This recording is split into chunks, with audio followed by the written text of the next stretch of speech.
Marami bang taong naiinggit sa'yo at gusto kang pabagsakin? Narito ang simpleng ritual para kontrahin gamit ang isang simpleng pamamaraan.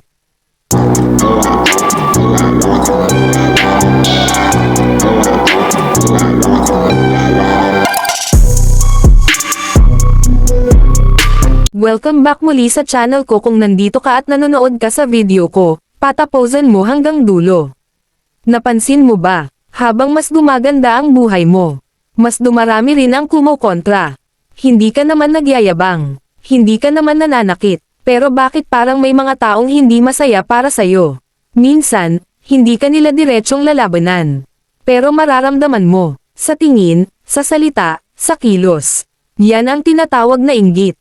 At ayon sa paniniwala ng matatanda, ang inggit daw ay hindi lang simpleng emosyon. Isa rin itong negatibong enerhiya na pwedeng makaapekto sa buhay mo. Bigla kang mapapagod, bigla kang mawawalan ng swerte. Parang may humihila pababa kahit wala ka namang ginagawang mali.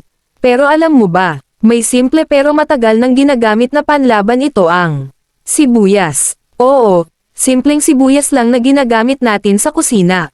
Pero pinaniniwalaan na ito ay may kakayahang sumipsap ng negatibong energy. Lalo na ang inggit. Subukan mo ito. Kumuha ka ng isang buong sibuyas. Ilagay mo sa isang sulok ng bahay mo. O malapit sa pintuan kung saan pumapasok ang mga tao. Habang nandyan ang sibuyas, parang may tahimik kang bantay. Hindi mo man makita, pero unti-unti nitong hinihigop ang bigat ng paligid. At may mga nagsasabi pa, kapag mabilis mabulok ang sibuyas, ibig sabihin, marami itong nasalo na negatibong energy.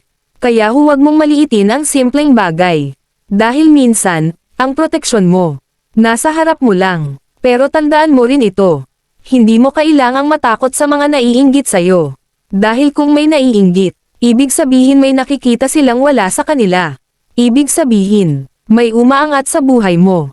At habang umaangat ka, lalo kang magiging target ng inggit.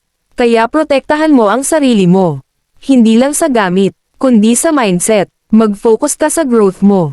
Magpasalamat ka sa blessings mo. At hayaan mong ang sibuyas ang samalo ng negatibong energy na hindi para sa'yo. Dahil sa dulo ng lahat, ang taong pinagpupala, hindi mapipigilan ng inggit ng iba.